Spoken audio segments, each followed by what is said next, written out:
Assalamualaikum warahmatullahi wabarakatuh.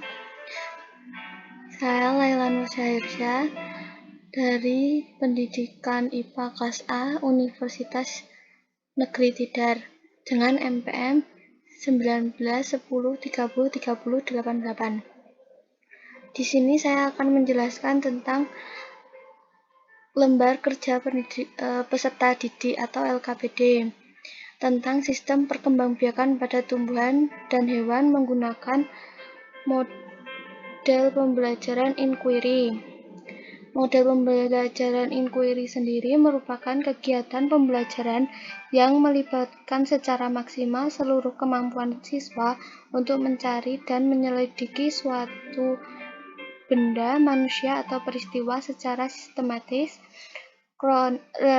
kritis, logis, dan analisis, sehingga mereka dapat merumuskan sendiri penemuannya dengan penuh percaya diri. Ini merupakan tampilan lembar kerja peserta didik atau LKPD tentang sistem perkembangbiakan pada tumbuhan dan hewan. Topik yang saya ambil yaitu perkembangbiakan pada tumbuhan yang berbeda-beda baik secara vegetatif alami dan buatan di lingkungan sekitar. Terdapat kelompok dan nama kelompok. Lalu selanjutnya yaitu kompetensi inti, yaitu nomor 4, mencoba mengolah dan menyajikan baik dari ranah abstrak, menulis, membaca, menghitung, menggambar, dan mengarang, dan ranah konkret, yaitu menggunakan, mengurai, merangkai, memodifikasi, dan membuat, sesuai dengan yang dipelajari di sekolah dan sumber lain yang sama dalam sudut pandang atau teori. Lalu kompetensi dasarnya yaitu diambil dari 4.2 yaitu menyajikan hasil karya perkembangbiakan pada tumbuhan.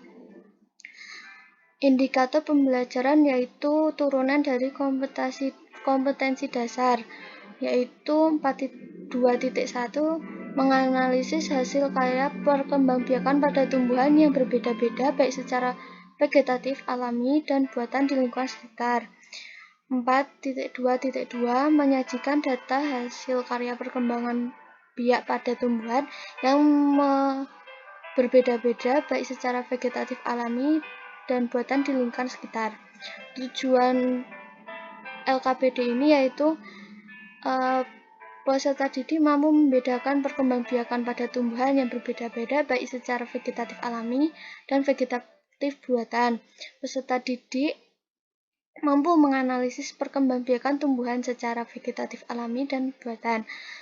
Yang ketiga, peserta didik mampu menyebutkan kelebihan dan kekurangan dari perkembangbiakan secara vegetatif alami dan vegetatif buatan. Ini merupakan lembar LKPD, yaitu pendahuluan tentang rumusan yang akan dipecahkan. Lalu ada pengambilan data, terdapat alat dan bahan, yaitu panca indera, cangkul atau skop, tanaman di lingkungan sekitar, dan alat tulis. Prosedur kerja seperti pada yang telah dilampirkan. Lalu ada data pengamatan, yaitu ada tabel nomor, lalu gambar tumbuhan, nama tanaman, jenis perkembangbiakan. Pengolahan data. Nomor 1, dari hasil pengamatan apa saja tanaman yang termasuk ke dalam perkembangbiakan vegetatif alami dan vegetatif buatan. Sebutkan dan jelaskan. Yang kedua, dari pengamatan tersebut, di antara tumbuhan yang berkembang biak vegetatif alami dan vegetatif buatan pada tumbuhan yang sama, apakah hasil yang dihasilkan terdapat perbedaan? Dan jika ada, sebutkan perbedaan yang ada dan penyebabnya. Yang nomor 3, analisiskan kelebihan dan kekurangan dari perkembangbiakan tumbuhan secara vegetatif alami dan buatan. Yang keempat, buatlah kesimpulan dari hasil pengamatan yang telah dilakukan mengenai perkembangbiakan dan buatan. Sepertinya cukup sekian penjelasan tentang LKPD, tentang perkembangbiakan pada sistem perkembangbiakan tanaman dan tumbuhan. Terima kasih.